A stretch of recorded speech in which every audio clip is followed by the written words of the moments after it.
오늘 메시지를 같이 나누도록 하겠습니다. 본문 말씀을 같이 읽어보겠습니다. 요한복음 1장 35절에서 40절까지 말씀입니다. 같이 읽어볼게요. 시작.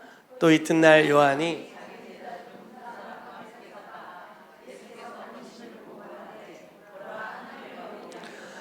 두 제자가 그의 말을 듣고 예수를 따르거늘 예수께서 돌이켜 그 따르는 것을 보시고 물어 이르시되 무엇을 구하느냐? 이르되 랍비여 어디 계시오니까 하니 랍비는 번역하면 선생이라.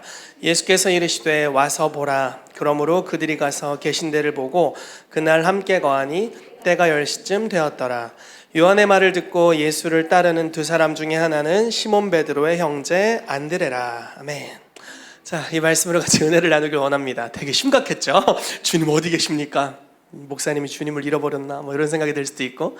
네, 오늘 본문 말씀은 세례 요한이 자기의 제자들이었던 안드레, 그리고 아마 이 요한복음의 저자였던 요한을 말하는 것 같아요. 두 제자라고 하고 하나는 소개를 안 하는 걸 보니까 하나는 베드로의 동생이었던 안드레, 또 하나는 요한이었던 것 같습니다. 두 제자에게 이제 예수님이 어떤 분이신지를 이야기해 줍니다. 하나님의 어린 양이시다 이렇게 가르치고, 그리고 이제 두 제자를 이양을 해 주는 거죠, 사실. 그래서 세례 요한의 제자였던 두 사람이 예수님이 계신 데로 가서 주님 어디 계십니까 하면서 사는 데를 물어봐요. 그겁니다. 어디 사시냐고 물어본 내용이에요. 그래서 거기 가서 어디 사시는지 보고 함께 시간을 보내다가 돌아왔다. 이게 이제 오늘의 본문의 말씀입니다. 여러분, 예수님이 사시는 곳에 같이 사시기를 예수 이름으로 축복합니다. 아멘. 주님과 함께 거한다는 것은 큰 축복입니다. 그리고 사실 큰 도전입니다. 우리가 주님이 영이시기 때문에 이렇게 좋아할 수도 있어요. 다시 표현을 해보죠. 만약에 주님께서 우리의 육체의 모습을 가지시고 어떤 특정한 정해진 모양이 있으시고 명확한 캐릭터를 가지고 우리와 함께 교제한다면 어쩌면 우리는 주님의 모든 부분을 다 사랑하지 못할 수도 있습니다. 그리고 우리의 삶의 모습이 주님과 많이 다르기 때문에 아마 동거하기가 심히 불편할 가능성이 있습니다. 무슨 말인지 이해가 되시죠? 네. 예수님이랑 같이 사는데 그대로 죄 지을 수 있겠어요? 우리 마음에 일어나는 대로 살 수 있을까요? 어렵죠. 주님과 함께 산다라는 것은 주님의 영역 안으로 들어가는 것입니다. 주님의 통치 안으로 들어가는 거예요.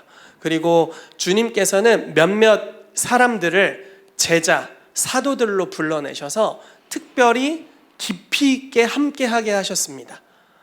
그 시간이 주님을 사랑하고 자발적으로 갔기 때문에 갈 수 있었던 길이었어요. 그렇지 않았으면 율법도 그런 상율법이 없습니다. 사랑하는 자에게는 함께 산다는 것이 율법이 아니고 즐거움이 되죠. 그리고 삶을 바꾸고 회개하고 맞춰간다는 것, 주님과 맞춰간다는 것이 큰 기쁨과 즐거움이 됩니다. 그건 희생도 아니죠. 그건 아주 큰 기쁨이에요. 사랑하기 때문에 그 사람과 맞춰가는 것입니다. 우리 가운데 그런 은혜가 있게 되기를 예수 이름으로 축복합니다. 저는 저희 교회가 이제 좀 있으면 유대력으로 5784년이에요. 이제 연도가 좀 있으면 바뀝니다. 아마 다음 주면 거의 바뀌는 걸로 제가 대략은 알고 있는데, 저희 교회가 제자도가 분명한 교회가 되기를 예수 이름으로 축복합니다. 주님을 멀리서 볼 때와 겉에서 볼 때가 멀리서 볼 때와 가까이서 볼 때가 참 다른 것 같아요. 예수님 당시에, 예수님이 육체를 가지고 이 땅에 오셨을 당시에 예수님을 멀리서 봤던 자들이 있습니다. 어떤 모습을 봤을까요? 이적과 기사가 일어나고 오병이어의 기적을 일으키시고 그분이 가는 곳마다 놀라운 겉으로 드러나는 수많은 표적들, 그분이 메시아이심을 가리키는 수많은 표적들이 있었어요. 그리고 심지어 그분을 임금을 삼으려고 하는 무리들이 생길 정도로 엄청난 인기를 누리셨습니다. 그런데 가까이 갔더니 뭘 하시나 봤더니 아무도 내가 메시아인 걸 알지 못하게 하라 이렇게 조용히 시키시고, 그리고 굉장히 겸손하셨고 희생하시고 병을 치유할 때마다 병을 자기가 대신 지는 것이었고, 그리고 우리를 위해서 죽기까지 사랑하셨던 그 사랑의 모습들, 그 이면의 모습들이 있습니다. 엄청난 스포트라이트를 받는 영역이 있고, 또 그러한 주님의 통치를 이 땅에 나타내는 삶의 여정으로 들어가면서 그 수많은 권위를 가지고도 깊은 죽음과 겸손함으로 나아가는 여정이 가까이서만 볼 수 있는 여정이 있었다라는 것입니다. 우리가 주님을 따라가게 될 때 이 주님 가까이서 따라가게 되기를 예수 이름으로 축복합니다. 그래서 우리의 삶이 사랑함으로 주님 어디 계십니까? 우리가 주와 함께 살길 원합니다 라고 고백하는 저희 교회가 되기를 예수 이름으로 축복합니다. 네, 그래서 이런 주제로 메시지를 나누도록 하겠습니다. 자, 말씀을 하나 볼게요. 요한복음 7장 2절에서 5절이에요. 형제들, 예수님의 형제들이 예수님을 어떻게 생각하는지에 대한 모습입니다. 읽어보겠습니다. 시작. 유대인의 명절인 초막절이 가까운지라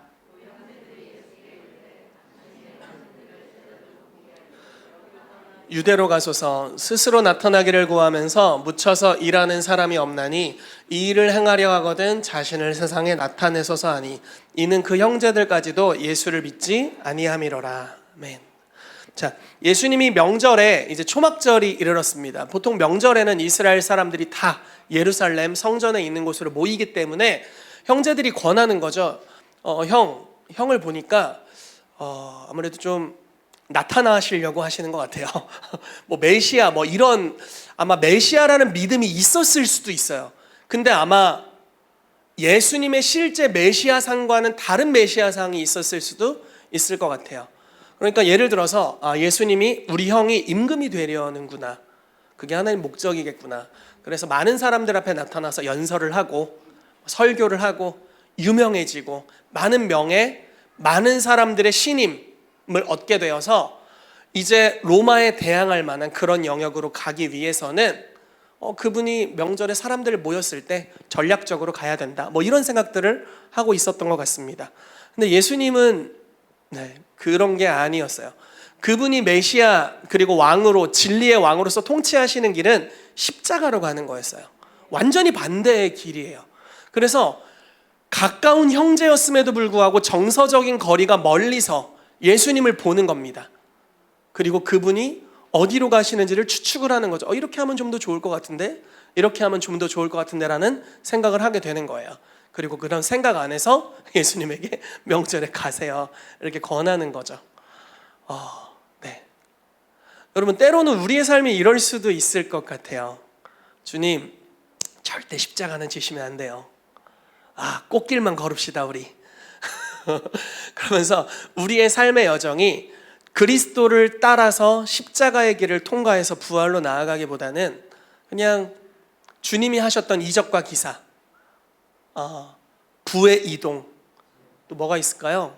사회적인 번영, 이 모든 게 사실 축복입니다. 그리고 하나님이 주시는 거예요. 하나님이 저와 여러분들에게 약속하신 유업입니다. 그렇지만 이걸 얻는 자격 내지는 이거를 올바르게 사용하기 위해서 길러져야 될 성품의 영역들은 반드시 죽음이라는 것을 통과해야 돼요. 예수님은 마케팅을 통해서 유명해지지 않으셨어요. 이게 참 놀랍습니다. 물론 그분은 마케팅의 고수예요. 그래서 하나님의 낮추심이 있을 때는 자기를 숨기시고 하나님의 높이심이 있을 때는 자기를 드러내십니다. 예를 들어서 예루살렘에 이제 입성하실 때 나귀를 타고 입성하시죠. 그리고 사람들이 외칩니다. 바리새인들이 막 야 쟤네 조용히 좀 시켜라 그랬더니 예수님이 저들이 외치지 않으면 돌들이 외치리라 이렇게까지 말씀하세요. 그래서 그 외치고 홍보하는 것이 합당하다라고 말씀하세요. 그렇지만 그거에 의탁하거나 뭐 있지 않은데 일부러 그렇게 하려고 하지 않으세요. 낮아질 때는 그냥 쥐죽은 듯이 낮아지시고 하나님의 손에 맡겨드립니다. 그리고 주님은 가실 길을 가십니다. 거기 십자가로 가시는 거예요. 여러분, 저는 저희 교회가 이러한 여정을 걸어갔으면 좋겠어요. 저는 저희 내면이 단단해지는 시간을 지금 걷고 있다고 믿습니다. 하나님께서 저희를 진리 안에서 깊이 있게 단단하게 하시는 좋은 과정을 걷고 있는 것 같아요. 그래서 예수님의 형제들이 이런 태도를 보였다는 거죠. 하나 더 볼게요. 자, 요한복음 6장 14절 15절 말씀입니다. 같이 읽어볼게요. 시작. 그 사람들이 예수께서 행하신 이 표적을 보고 말하되 이는 참으로 세상에 오실 그 선지자라 하더라. 그러므로 예수께서 그들이 와서 자기를 억지로 붙들어 임금으로 삼으려는 줄 아시고 다시 혼자 산으로 떠나가시니라. 아멘. 자, 이 기적이 뭐였을까요? 이 표적. 오병이어의 기적이에요. 그러니까 우리는 지금 먹을 것이 풍족한 시대이기 때문에 이게 큰 기적이 아닐 수 있지만 이 당시에는 이 말씀 들으려고 3일 굶었어요. 그러니까 먹을 게 기본적으로 없었던 것 같아요. 쉽게 말해서 경제적 자유. 경제적 자유를 주시는 메시아. 돈 벌 걱정 필요 없다. 경제적 자유를 주시는 메시아의 어떤 모습을 본 것입니다. 그런데 주님은 그러한 왕이 아니시기 때문에, 물론 그 모든 축복들을 하나님이 주시는 분이시지만 그분을 따르는 자들의 길은 그 여정이 아니기 때문에, 그걸 추구하고 가는 길이 아니기 때문에 억지로 임금 되려고 억지로 붙들어 임금으로 삼으려는 자들을 피하여 혼자 산으로 가셨다라고 표현하고 있습니다. 여러분, 그리스도 안에서의 모든 유업은 예수님의 죽으심으로 말미암아 그분의 대가지불로 그분의 부활과 함께 우리가 받게 됩니다. 그러므로 우리가 기록된 말씀의 모든 유업을 받는 길은 반드시 죽음이라는 것을 통과해야 돼요. 우리 교회에서 누가 전도를 제일 잘하나 봤더니 유튜브가 잘한다는 흉흉한 소문이 있습니다. 너무 좋은 거죠. 잘하는 거. 물론 이제 본질이 있으니까 또 그렇게 흘러가는 거겠죠. 유튜브가 전도를 제일 잘한다는 소문이 있어요. 너무 좋은 일이에요. 근데 성경에서 말하는 진짜 생명을 얻고 더 얻는 역사는 한 알의 밀알이 죽어야 일어납니다. 우리 이제부터 입을 맞춰서 우리 교회 설교 엄청 좋다고 하자. 조금 뻥을 섞어서 이렇게 해가지고 막 홍보를 하거나, 우리 교회 엄청 좋아요, 오늘 뼈다귀 해장국 나와요, 이렇게 홍보입니다 지금. 오늘 뼈 해장국이 나와요. 이렇게 맞춰서 한다거나, 이런 거를 통해서 교회 숫자가 불어나고 마케팅을 잘하고 홍보를 잘하고, 이런 것도 하나의 좋은 전략일 수는 있습니다. 하지만 본질은 아닙니다. 가장 중요한 본질은 죽는 거예요. 누군가 죽으면 그 주변에 열매를 맺습니다. 내가 죽으면 내 주변에서 열매를 맺어요. 그리고 죽은 자는 부활합니다. 좀 놀랍죠? 죽으면 열매를 맺는다. 죽으면 열매를 맺는다. 그래서 주님은 죽음으로 가시고 계십니다. 근데 사람들은 예수님이 행하시는 표적과 기사를 보면서 높아짐의 영역으로 그들도 따라가려고 하고 있어요. 주님이 이들을 데려가려는 길은 죽음으로 데려갑니다. 여러분, 혹시 이 교회에 높아지려고 오셨다면 죽으러 가십시오. 그게 높아짐의 길입니다. 낮아지러 가십시오. 그것이 리더십의 길입니다. 권세를 행사하러 오셨다면 모든 권위를 내려놓고 죽기까지 순복하는 대로 가시면 됩니다. 권세를 행사하는 거 좋은 거예요. 좋은 욕망입니다. 왜냐하면 우리는 권세를 가지도록 부르심을 받았기 때문에. 그렇지만 그 여정은 모든 것을 내려놓고 죽기까지 순복하는 영역으로 가야만 예수님이 심판하는 권세를 얻게 되셨죠. 그러니까 죽어야 부활로 얻게 되는 코스를 주님이 지금 안내하고 계신 것입니다. 저는 저희 교회가 여태까지 사도적 교회로서 하나님의 나라가 임할 때 오는 수많은 축복들에 대해서 다루었고, 그리고 일부분 우리가 그것들을 맛보는 것들이 있습니다. 그렇기 때문에 좀 더 주님께서 이 시즌에 본질적으로 그러한 축복의 여정을 걷는 것보다 더 본질적인 것들, 우리의 내면이 십자가의 죽음 가운데로 들어가게 되고 부활로서 받게 되는 것, 한 알의 밀알이 되어 땅에 떨어져 썩어 죽고 주변에서 많은 열매를 맺게 되는 것, 또 주님이 걸으셨던 그 십자가의 여정을 통과해서 나는 죽었지만 그리스도께서 우리를 살리셔서 주님께 참된 영광을 올리게 되는 것, 그러한 영역으로 우리를 인도하고 계신 줄로 믿습니다. 아멘. 함께 나아가시기를 축복합니다. 자, 마태복음 16장 21절에서 24절에 이 부분이 아주 잘 나와 있습니다. 같이 읽어볼게요. 시작. 이때로부터 예수 그리스도께서 자기가 서기관들에게 많은 고난을 받고 죽임을 당하고 제3일에 살아나야 할 것을 제자들에게 비로소 나타내시니, 베드로가 예수를 붙들고 항변하여 이르되 주여 그리마옵소서, 이 일이 결코 주께 미치지 아니하리이다. 예수께서 돌이키시며 베드로에게 이르시되 사탄아 내 뒤로 물러가라. 너는 나를 넘어지게 하는 자로다. 내가 하나님의 일을 생각하지 아니하고 도리어 사람의 일을 생각하는도다 하시고, 이에 예수께서 제자들에게 이르시되 누구든지 나를 따라오려거든 자기를 부인하고 자기 십자가를 지고 나를 따를 것이니라. 아멘. 이 바로 직전의 고백이 정말 놀라운 고백이었잖아요. 주는 그리스도시요 살아계신 하나님의 아들이십니다. 그리고 예수님께서도 칭찬을 하세요. 야, 이거는 네 머리에서 나온 게 아니야. 칭찬이야, 여기야. 이건 네 머리에서 나온 건 아니다. 주님이 주셨다. 제가 가끔 진짜 부끄러운 이야기인데, 제 아내가 이번에 이제 저희가 휴가를 갔다 왔습니다. 이제 제가 운전을 이제 많이 하니까 졸리면 이런 얘기를 해요. 오빠 설교 들어. 진짜 부끄러운 얘기입니다, 진짜. 혹시 여러분들 졸릴까봐 하는 얘기인데, 그럼 이렇게 제가 제 설교를 들으면 안 졸아요.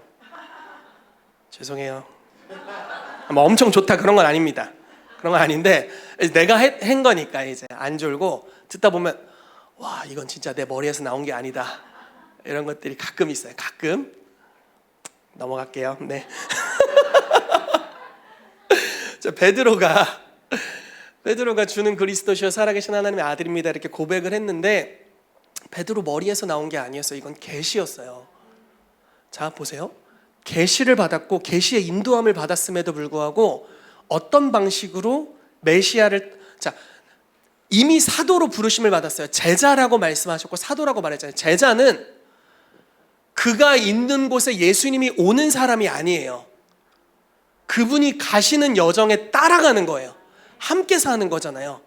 그러니까 내 삶의 방식에 주님이 맞추시는 게 아니에요. 주님의 방식에 내 삶을 맞춰가는 거예요. 이건 너무나 다른 이야기입니다. 물론 어린아이 때는 어린아이가 말씀하시는 대로 우리가 들어드려야 돼요. 으엥 기저귀를 갈거라 찝찝하구나 이렇게 말씀하시면 우리가 기저귀를 얼른 갈아드려야 되고, 배가 고프구나 하면 얼른 모유를 주든지 이렇게 분유를 타서 줘야 합니다. 그러니까 어린아이 때는 그 아이의 상황에 부모가 맞추죠.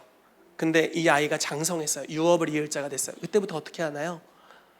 부모의 여정, 스승의 여정에 나의 삶의 모든 체질을 바꿔가며 따라가는 것입니다. 그것이 우리가 가야 할 길인 거예요. 뭔 얘기를 하다 어디로 샜는데, 자, 예수님께서 그리스도시요 살아계신 하나님의 아들이시다는 이 고백, 주님으로부터 온 고백이었고 예수님의 정체성에 대한 이야기였습니다. 그리고 예수님이 앞으로 장차 이 땅에서 어떤 존재가 되실 것인지, 이미 하나님 앞에서 그러한 자이시지만 어떤 역할을 하고 땅에서 어떤 존재가 될 것인지를 이야기하는 거예요. 거기까지 괜찮았어. 목적지까지 괜찮았다고요. 근데 여정이 다른 거예요. 예수님은 이 이야기를 하자마자 뭐라고 말씀하시냐면, 그래 드디어 네가 알았구나. 내가 저 높은 곳으로 갈 존재야. 그래서 내가 어떻게 갈지 알려줄게. 알려주는 거예요. 예루살렘에 올라가 장로들과 대제사장들과 서기관들에게 많은 고난을 받고 죽임을 당하고 3일째 살아나야 할 것이다. 나 딱 저기야.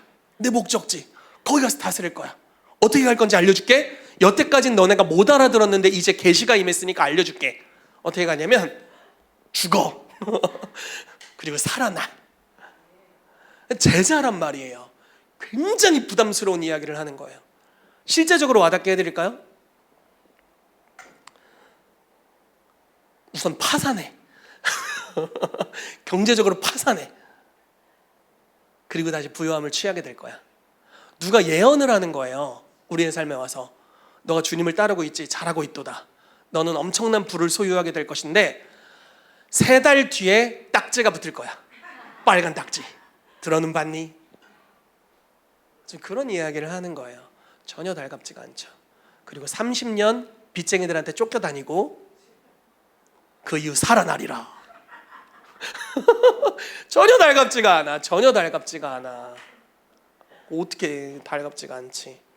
그러니까 베드로가 예수를 붙들고 항변하여 이르되, 자, 이 말씀을 항변하여 이르되 이렇게 했잖아요. 붙들고 항변하다. 이게 좀 다른 번 이렇게 되어 있습니다. 멱살을 붙잡고 흔들면서 예수님 정신 차리세요. 이렇게 한 거예요. 좀 거의 꾸짖는 수준입니다. 이 모습이. 그러니까 베드로는 정확하게 본 거예요. 이때 계시가 열렸어. 자기가 어떤 삶을 살아야 할지 원하지 않아. 그러니까 멱살을 잡고 흔드는 거예요. 주여 그리 마옵소서. 그 일이 결코 미치지 않을 것입니다. 그럼 예수는 진짜 사단이라고 말해요. 사단아 물러가라. 넌 나를 넘어지게 한다. 그리고 이렇게 말씀하십니다. 사단아 물러가라. 너는 나를 넘어지게 한다. 십자가를 막는 것을 넘어지게 한다고 말하고, 그리고 이렇게 제자들에게 선포하십니다. 누구든지 나를 따르려거든 자기를 부인하고 자기 십자가를 지고 나를 따르라. 목숨을 얻고자 하면 잃어버릴 것이고 잃은 자는 얻게 되리라. 이렇게 말씀하시죠. 그러니까 완전히 다른 차원의 삶의 여정을 우리 가운데 요구하시는 것입니다. 가실래요? 주여 어디 가십니까? 어디 계십니까? 거기로 가고 계세요. 자, 말씀을 하나 더 보도록 하겠습니다. 지성소에 대해서 제가 최근에 유스코스트 데이 때 메시지를 나눴는데 애들이 5만 원짜리를 주니까 문제를 잘 맞추더라고요. 그날 제가 10만 원을 갖고 와서 그때 하필 진짜 5만 원짜리가 있었어요. 만 원짜리였어야 되는데 제 주머니에 5만 원짜리가 2장 있었습니다. 그래서 애들 그냥 설교하면 당연히 졸고 지루해할 테니까 상금을 걸어야겠다 해서 지성소에 대해서 메시지를 나누면서 이제 5만 원짜리 줬는데, 나중에 곽상희 전사님이 10만 원을 더 투척을 해주셔가지고 15만 원까지 이렇게 나눠주고 5만 원은 그냥 유스코스트에 줬습니다. 그랬는데 이제 지성소에 대해서 최근 나눴어요. 자, 지성소라는 곳은 아주 거룩한 곳이죠. 하나님이 계신 존전입니다. 하나님의 임재를 상징하는 곳이에요. 이 지성소와 같은 임재가 지성소가 아닌 곳에서, 이거 성막이 지어지기 전의 사건인데, 그러니까 하나님의 포장되지 않는 임재, 아주 날 것 그대로의 임재와 영광이 나타나는 때가 성경에 몇 번 등장합니다. 그 중에 한 번이 이때입니다. 한번 말씀을 보도록 할게요. 출애굽기 20장 18절에서 21절 읽겠습니다. 시작. 뭇 백성이 우레와 번개와 나팔 소리와 산의 연기를 본지라. 볼 때 떨며 멀리 서서 모세에게 이르되 당신이 우리에게 말씀하소서 우리가 들으리이다. 하나님이 우리에게 말씀하게 하소서 우리가 죽을까 하나이다. 모세가 백성에게 이르되 두려워하지 말라. 하나님의 임하심은 너희를 시험하고 너희로 경외하며 범죄하지 않게 하려 하심이니라. 백성은 멀리 서 있고 모세는 하나님이 계신 흑암으로 가까이 가니라. 아멘. 자, 이 두 존재가 나뉩니다. 하나님의 임재가 명확하게 나타났을 때, 이 날 것 그대로의 임재가 임했을 때 백성들은 너무 두려워요. 이게 사실 우리의 아마 구속받지 못한 우리들이라면 아마 이런 모습일 거라고 생각을 해요. 너무너무 무섭고 위험 있고 거룩하고. 자, 보세요. 지성소는 정말 하나님스러운 곳이에요. 여러분, 어느 집에 가면 그 집안의 분위기가 느껴지잖아요. 그 집안이 엄청 깨끗해. 막 티 하나 없어. 그럼 나한테 과자를 대접을 해줬어요. 막 다다다다 흘려. 느낌이 어때? 쎄하죠. 주인장의 눈빛이 이상하다. 이런 걸 느낄 거 아니에요? 그러니까 그곳만의 분위기가 있는 거예요. 그 거처. 그리고 만약에 내가 손님이 아니라 거기서 동거를 할 거다, 함께 살 거다, 그러면 완전히 또 이야기는 달라지는 겁니다. 그 집주인의 스타일에 자기를 맞춰야 하는 거예요. 하나님이 계신 곳, 하나님이 온 땅의 왕이시기 때문에 하나님이 계신 곳에서는 그러한 일이 일어나는 겁니다. 죄의 본성을 가지고, 죄를 가지고, 악한 습관들을 가지고 너무 무서워. 그분의 삶의 규격이 너무 무서워. 그리고 이 완전한 거룩함 앞에서 죄가 감히 있을 수가 없어. 너무 두려워 떠는 거예요. 귀신들이 메시아 앞에 두려워 떠는 것처럼 두려워 떠는 겁니다. 그래서 백성은 멀리 있기를 선택했고 모세는 가까이 나아갔죠. 가까이 나아갔던 모세는 얼굴이 하얘졌어요. 더욱 거룩해집니다. 하나님과 같은 생활 방식으로 들어가게 되는 것입니다. 여러분, 예수님을 따르는 여정이 혹 이럴 수도 있어요. 가까이 가는 게 되게 부담스러울 수 있다고요. 적당히 익명성이 보장되는 교회에서 내면을 터치하지 않고 주일 성수를 하고 헌금을 적당히 하고 신앙생활을 하고 내면에서 주님이 싫어하시는 몇 가지를 추구하고 주님이 좋아하실 것 같은 몇 가지를 추구하고 이렇게 살아갈 수 있어요. 좀 멀리서, 임재 멀리서. 주님 너무 가까이 임재하지 마. 은혜를 너무 끼치지 마세요. 이 정도 거리가 딱 좋습니다. 근데 제자라는 것은 그분과 함께 있도록 부르심을 받은 자들이에요. 그분의 마음의 의도를 알고 그분의 집의 분위기를 알고 그분의 집의 문화 안으로 들어가기로 결정한 사람들. 그리고 심지어 우리를 결혼관계라고 표현하고 있습니다. 함께 사는 거죠. 한 방에서 한 침대를 쓰고 같이 사는 겁니다. 그럼 얼마나 부딪히겠습니까? 저희 와이프는 깔끔이고 저는 허물을 벗는 자입니다. 얼마나 부딪히겠어요. 그렇죠? 갑자기 나경원 집사님 갑자기 옆을 돌고 네, 무언가를 말씀하시는 것 같았는데 상당히 저희 집과 비슷했습니다. 그치, 뭐 약간 무언의 압력과도 같은. 그러니까 같이 산다는 것은 굉장히 부담스러운 일이에요. 사랑의 관계가 아니면 같이 살면 안 돼요. 그렇죠? 지성소라는 곳이 바로 이런 곳입니다. 하나를 더 보도록 할게요. 자, 히브리서 4장 14절에서 16절까지 읽겠습니다. 시작. 그러므로 우리에게 큰 대제사장이 계시니 승천하시니 곧 하나님의 아들 예수시라. 우리가 믿는 도리를 굳게 잡을지어다. 우리에게 있는 대제사장은 우리의 연약함을 동정하지 못하실 리가 아니요 모든 일에 우리와 똑같이 시험을 받으시니로되 죄는 없으시니라. 그러므로 우리는 긍휼하심을 받고 때를 따라 돕는 은혜를 얻기 위하여 은혜의 보좌 앞에 담대히 나아갈 것이니라. 아멘. 자, 언약이 바뀌었습니다. 자, 구약의 시대에는 지성소는 당연히 못 가죠. 대제사장이 1년 1차에 갈 수 있고 하나님의 날것 같은 임재가 풀어졌을 때 백성들은 멀리 있기를 청했고 그것은 아마 굉장히 본능적인 행동이었을 거예요. 누가 곰 있는 곳으로 달려가고 싶겠어요? 누가 사자와 호랑이 앞으로 달려가겠습니까? 주님의 거룩함이 날 것 그대로 풀어지게 될 때는 그 거룩에는 심판이 포함되어 있기 때문에 굉장히 무섭겠죠. 그렇죠? 그분은 심판자이기도 하시니까. 그런데 언약이 바뀌었어요. 그분이 우리를 위해 육체를 찢으셨습니다.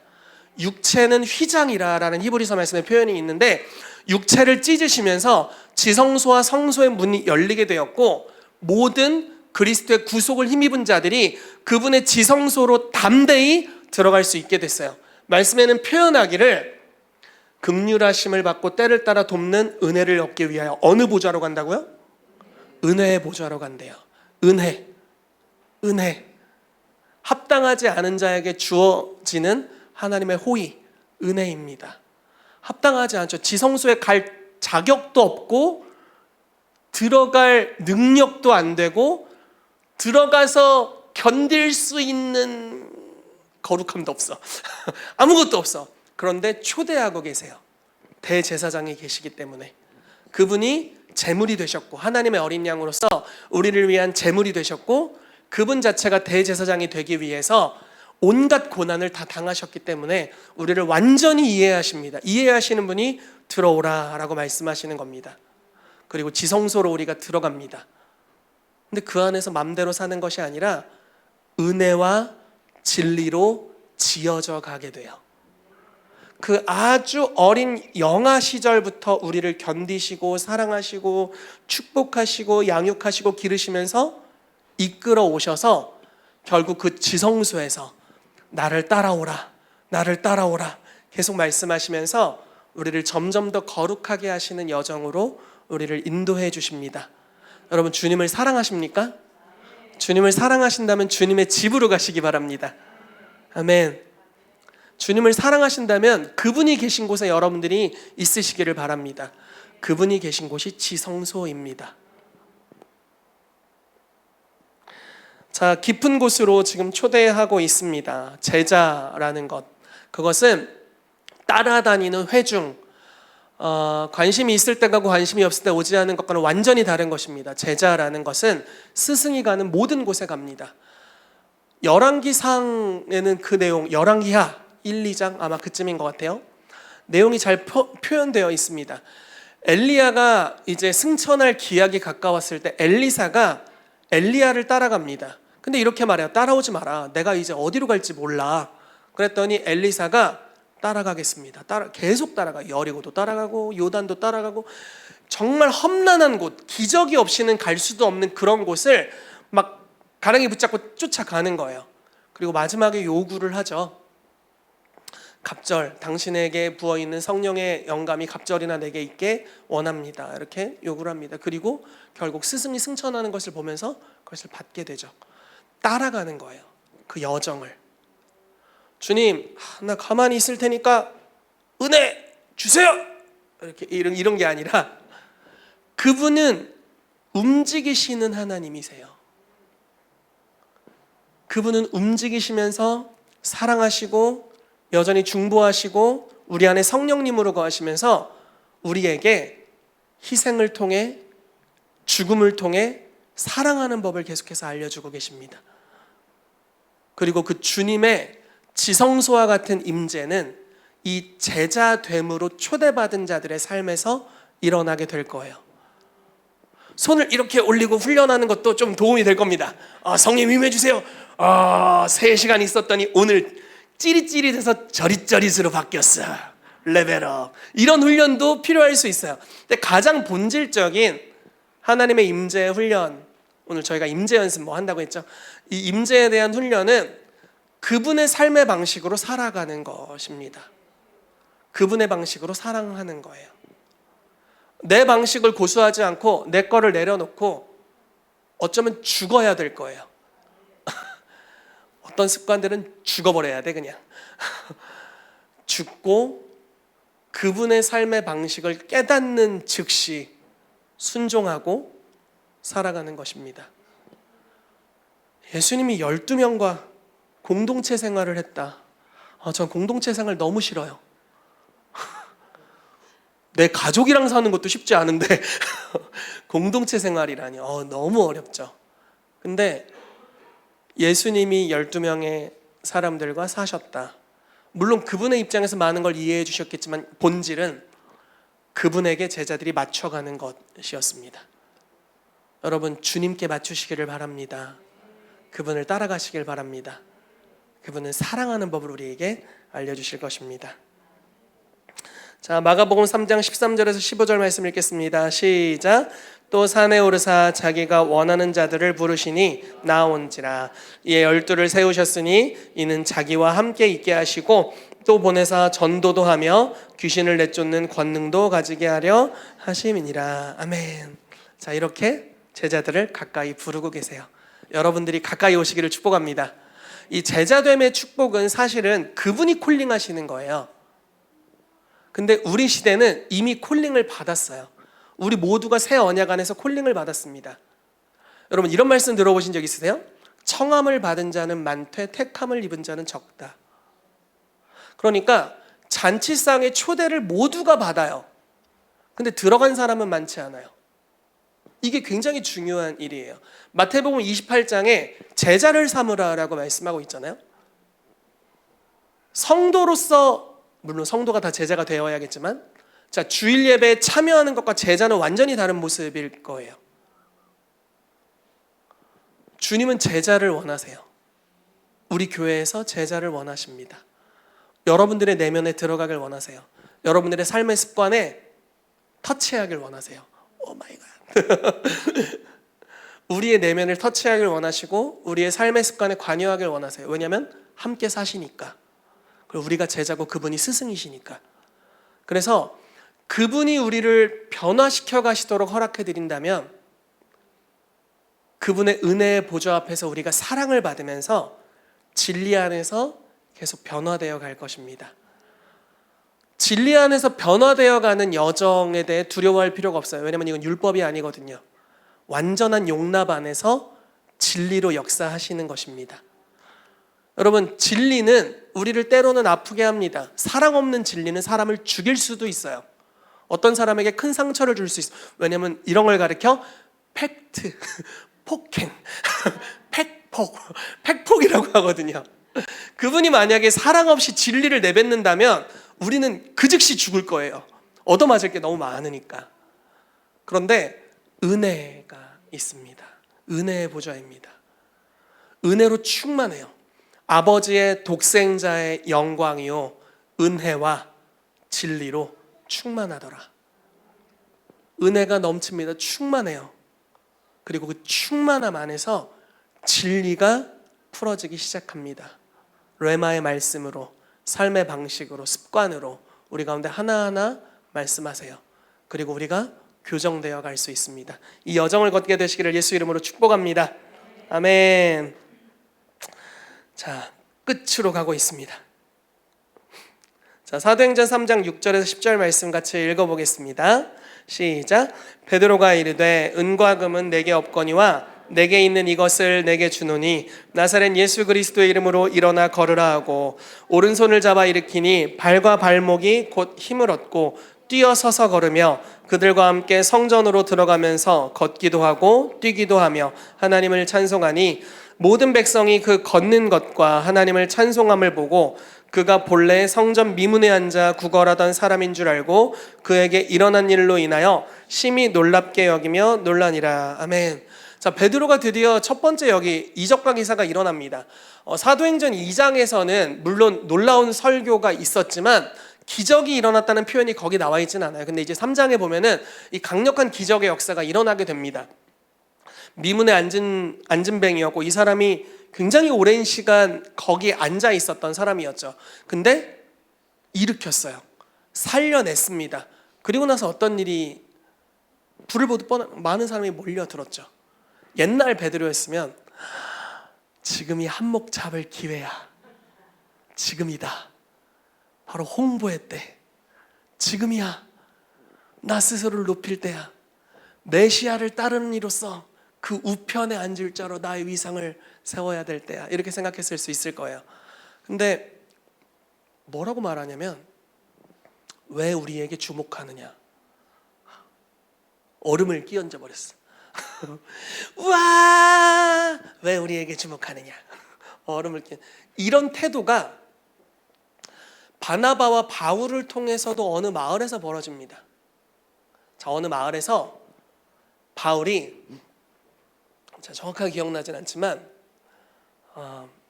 한 마을에 앉은뱅이였나를 고칩니다. 그에게 믿음이 있는 것을 보고 네 자리를 들고 일어나라 이렇게 했을 거예요 아마. 그래서 일어나요. 그러니까 기적이 일어나요. 근데 그때 어떤 일이 일어났냐면 마을의 모든 사람들이 다 나와서 100%가 나와서 바나바와 바울에게 엎드려 경배하는 거예요. 그러니까 이방 사람들은 어떤 전설을 믿고 있었냐면 제우스가 어느 날 그의 신하와 함께 강림하실 텐데 제우스를 영접하지 않는 자는 죽는다. 이런 신화가 있었어요. 기적을 일으키는 걸 보니까 풍채가 좋은 바나바는 제우스고 뭐 이렇게 본 겁니다. 바울은 그 중에 말하는 자니까 뭐다 이렇게 본 거예요. 그래서 다 경배하러 온 거예요. 그러면 요거를 잘만 이용하면 내가 제우스는 아니고 그 예수님의 거의 오른편에 근접해. 사도라고 해. 예수님 믿을래? 이렇게 쭉 갔으면 될 거예요. 그렇게 하지 않으시고 깜짝이야. 깜짝이야. 나도 설교 끝내려고 했는데 설교 어떻게 알았지? 이렇게 깜짝 놀랐네.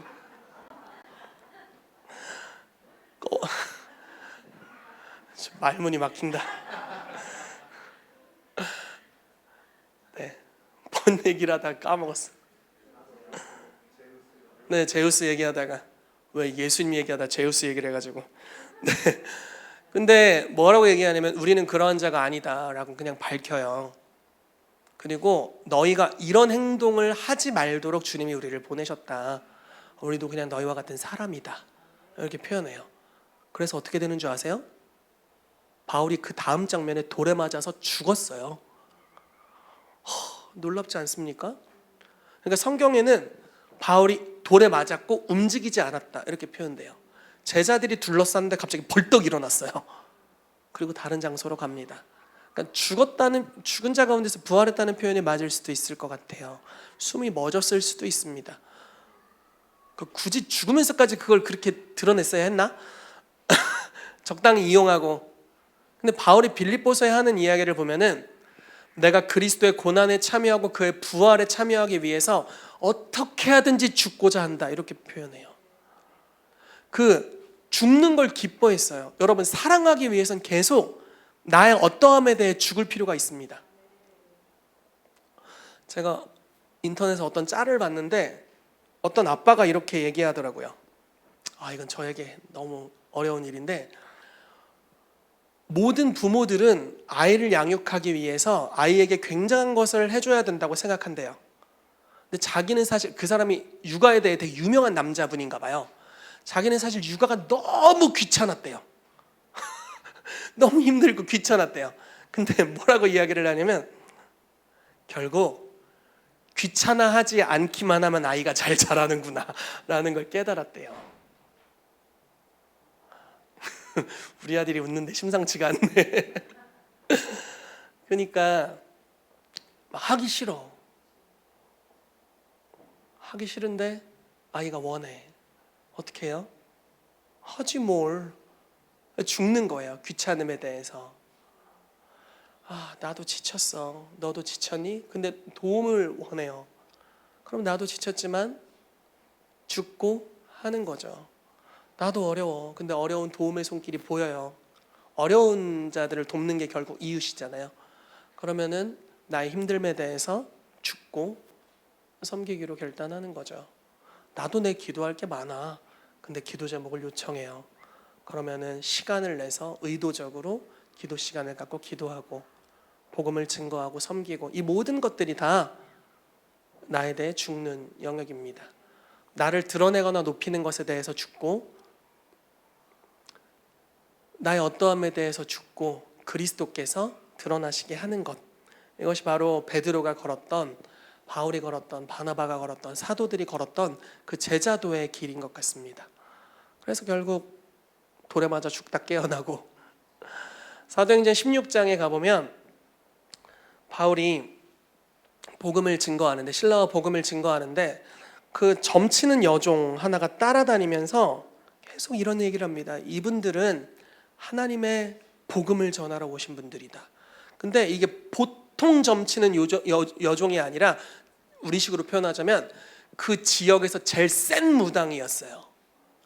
이건 너무 좋은 기회 아닌가? 너무 좋은 기회? 거짓으로 하나 참으로 하나 복음이 전파되면 너무 좋은 기회 아닌가?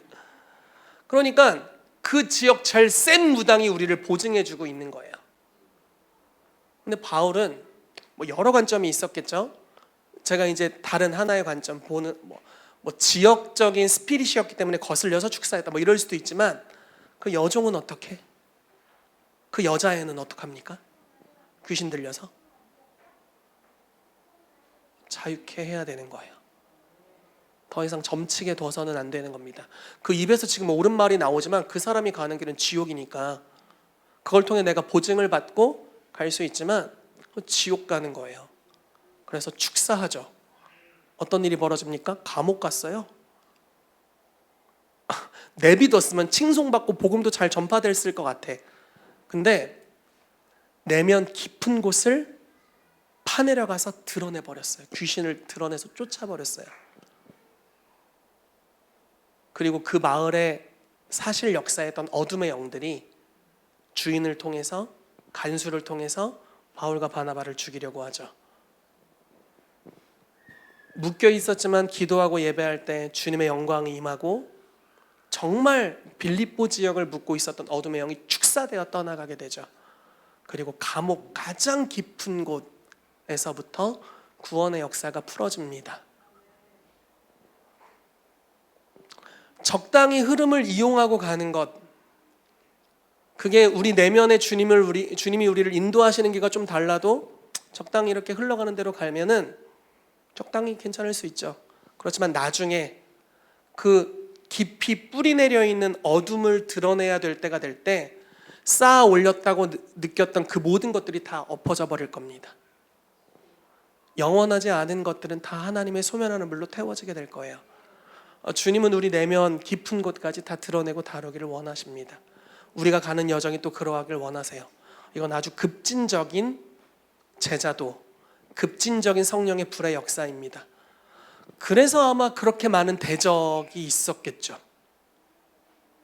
긁어 부스럼 수준이 아니라 다 떼어버리니까. 여러분, 저는 저희 교회가 이 길로 주님이 인도하시는 것 같아요. 그리고 이끌길 원하시는 것 같습니다. 왜냐하면 이것이 주와 함께 다스리는 삶이거든요.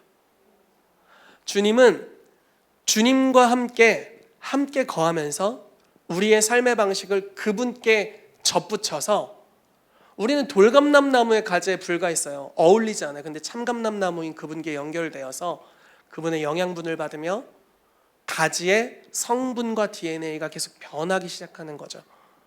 그렇게 될 때 우리가 가는 곳마다 주님의 왕되심이 드러나게 될 것입니다. 그분이 죽음으로써 부활로 이른 것 같이 우리도 그리스도와 함께 죽음으로 나아갈 때 그분이 약속하신 모든 유업들이 우리의 삶에 임하게 될 거예요. 최근에 저희가 유스코스트 우리 아이들을 위해서 많은 헌신을 하고 같이 기도했습니다. 너무 감사하죠. 아이들이 모르겠어요. 지금 예배가 오늘 이번 주 어땠는지 모르겠지만 이제 3주째 이제 드려지고 있고 지난주 유스코스트 데이를 했고 우선 저는 너무 좋습니다. 마음이 너무 좋아요. 아이들이 실제로 마음에 품어지거든요. 그리고 아이들을 위한 공간 그리고 모든 것들이 허락되는 것 그리고 교회가 그 영역에 관심을 기울이고 눈을 집중해서 보고 지금 내 코와 석자야 나나 잘해줘 이렇게 할 수 있지만 아이들을 위해서 우리가 마음을 모으고 기도하고 재정을 모으고 막 토요일날 와가지고 막 같이 헌신하고 이렇게 했을 때 영적인 기류가 바뀌고 있고 아이들 가운데 새 생명이 임하고 있는 줄로 믿습니다. 무언가 희생하는 거예요. 우리가 원하는 대로 가지 않고 주님이 가시는 곳에 가는 것입니다. 그 여정으로 가게 될 때 거기서 영광이 드러나게 될 것입니다. 저는 우리 교회 모든 성도들이 이 제자도의 길을 걷게 되기를 축복합니다. 여러분들이 목적하는 길로 가는 게 아니라 원하는 길로 가는 게 아니라 스승이신 그분이 가는 길을 걷는 저와 여러분들 되시기를 예수 그리스도의 이름으로 축복합니다. 마지막으로 이 말씀을 읽고 마무리하도록 하겠습니다. 디모데후서 2장 11절에서 13절까지 말씀입니다. 시작. 미쁘다 이 말이여 참으면 또한 함께 왕노릇할 것이요 우리가 주를 부인하면 주도 우리를 부인하실 것이라. 우리는 미쁨이 없을지라도 주는 항상 미쁘시니 자기를 부인하실 수 없으시리라. 아멘. 같이 기도하겠습니다.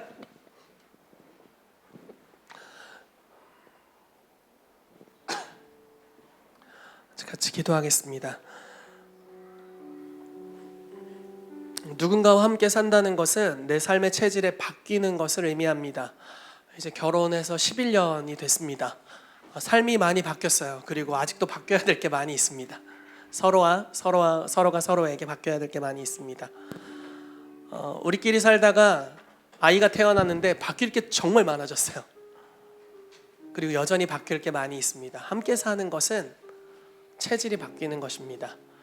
주님은 우리를 먼 바깥들로 부르지 않으셨어요. 우리를 지성소로 초대하십니다. 은혜의 보좌 앞으로 담대히 나와라. 이것은 초청이지 그렇게 되었다는 뜻이 아니에요. 이것은 초대입니다. 회중으로 머물 것이니 아니면 제자로 나의 삶의 스타일로 너희가 바꿀 거니 이렇게 물어보시는 거예요. 너무 인격적이시죠. 그것이 옳은 길임에도 불구하고 청하세요. 당연한데도 청하세요. 그리고 은혜가 넘칩니다. 은혜로 충만합니다. 그게 주님의 보좌 앞에 있는 주님의 집의 영적 분위기입니다. 그리고 진리로 하나하나 차근히 교훈하십니다. 그 나이에 맞는 진리로요. 여러분들의 영적인 나이에 맞는 진리로 하나씩 교훈하십니다. 저에게 교훈하시는 교훈이 있고 또 여러분들에게 교훈하시는 각자의 교훈이 있습니다. 어떤 분들은 이렇게 말씀하시겠죠. 용서해라. 어떤 분들에게는 좀 더 희생하자 이렇게 말씀하실 수 있어요. 어떤 분들에게는 기도하자 이렇게 말씀하실 수도 있고요. 각자에게 원하시는 게 좀 많이 다를 겁니다. 그렇지만 중요한 것은 우리의 길이 아니라 주님의 길을 걷는다라는 것입니다. 주와 함께 죽으면 주와 함께 살 것입니다. 참으면 왕노릇하게 될 것입니다. 자기를 낮추면 높아지게 될 것입니다. 용서하면 사람을 얻게 될 것입니다. 허다한 사랑은 죄를 덮을 것입니다. 주님께서 우리 교회를 깊은 제자도의 관계로 주님 인도하신다라고 믿습니다. 주님 이 시간 주님께 기도하며 나아갑시다. 주님 어디 계십니까? 주님 어디 계십니까? 우리가 주님을 따라가겠습니다. 우리가 주님이 계신 곳을 보고 주와 함께 머물겠습니다. 하루 이틀이 아니라 오랜 시간, 영원의 시간, 지금부터 영원히 우리가 주님 보좌 앞에, 그 지성소 앞에서 주님과 한 집에서 내가 살겠습니다. 나의 체질을 바꿔주십시오. 나를 훈련해 주십시오. 나를 사랑으로 안아주시고 양육해 주십시오. 그래서 진리의 말씀이 나를 변화시키시기를 원합니다. 우리 같이 기도하며 나아가도록 하겠습니다. 이 시간 다시 한번 기도하겠습니다. 혹시 이 시간 주님께서 여러분들에게 주시는 예언적인 음성이나 레마의 말씀이 있습니까? 여러분들의 삶에 주님이 다루길 원하시는 부분들, 주님은 여러분들 보고 삶을 고치라 라고 말씀하지 않으십니다. 주님의 집으로 오라 이렇게 말씀하세요. 그리고 주님과 거닐면, 주와 함께하면 우리의 삶이 변화됩니다. 그 과정이 때로는 좀 부자연스럽고 어렵지만, 왜냐면 내 삶의 모습이 아니었기 때문에. 그렇지만 우리가 임재를 따라가면 우리의 삶이 변화됩니다. 주님이 우리를 변화시켜 가세요. 그래서 여러분, 정죄받지 마시고 은혜의 집으로 들어오십시오. 그럼 진리로 충만하신 그리스도께서 우리를 바꾸실 것입니다. 그리고 주님께 요청하는 거죠. 주님, 주께서 지금 내 마음의 이 부분을 바꾸길 원하시는데, 변화시키길 원하시는데 주님 오시옵소서, 나를 변화시켜 주시옵소서라고 그분께 내어드리면 주님께서 우리의 성품을 다루실 것입니다. 여러분들에게 주시는 레마의 말씀을 이 시간 붙잡으십시오. 용서를 원하신다면 용서하십시오. 화해를 원하신다면 화해로 나아가십시오. 회개하길 원하신다면 회개로 나아가십시오. 습관을 바꾸길 원하신다면 습관을 바꾸는 대로 나아가십시오. 주께서 여러분들을 이끌어 주실 것입니다. 우리 같이 다시 한번 기도하며 나아가도록 하겠습니다. 기도합니다. 이 시간 마지막으로 한 가지 같이 기도하겠습니다. 여러분, 주님께 우리의 삶의 주권을 내어드리며 같이 기도합시다. 예수님은 메시아, 하나님의 아들이십니다. 그리고 그것이 이 땅에서의 그분의 정체성이기도 했습니다. 온 땅이 그분을 경배해야만 합니다. 그렇지만 그 여정이 그냥 FM은 아니었습니다. 점점 더 유명해져서, 점점 더 유명해지고, 점점 더 유명해지고, 점점 더 유명해져서 되는 길이 아니었습니다. 때로는 높아졌고, 때로는 낮아졌고, 때로는 사람들이 민금을 삼으려 할 정도로 높아졌고, 어떤 때는 죽었습니다. 근데 그거에 대해 예수님은 불평하신 적이 없습니다. 완고하신 적도 없습니다. 교만하지도 않았습니다. 왜냐면 그건 자기의 소관이 아니니까요.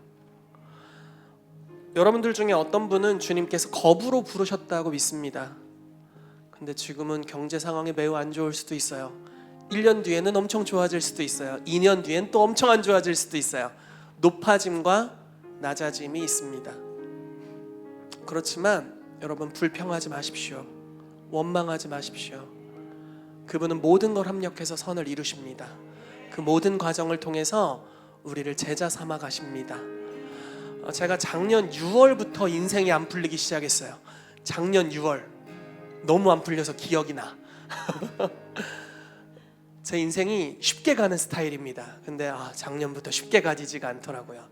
정말 어려운 일들이 계속됐습니다. 그리고 저희가 둘째를 간절히 구했었는데 둘째가 생겼다가 유산이 되고 정말 어려운 일들이 많이 있었습니다. 근데 이 1년, 이제 1년이 좀 더 지났는데 이 기간이 저에게는 정말 유익했습니다. 정말 모든 것이 합력하여 선을 이루게 되는구나라는 걸 경험하는 귀한 시간이었습니다. 그분은 높이기도 하시고 낮추기도 하십니다. 주기도 하고 빼앗기도 하세요. 그렇지만 결국 우리의 목적지는 있습니다. 여러분들의 상속자예요. 그래서 정말 상속하게 될 것이고 주와 함께 다스릴 것입니다. 그 여정을 신뢰한다면 중간에 통과하게 될 어둠의 시간들, 중간에 통과하게 될 십자가의 시간들, 그걸 신뢰함으로 감내하시기를 바랍니다. 결국 그것은 나의 삶의 주도권을 누가 갖고 있느냐, 그분께 정말 높아짐과 낮아짐에 대한 권위를 드렸는가에 대한 문제입니다. 이 시간 같이 기도합시다. 주님, 내 삶을 받으시옵소서.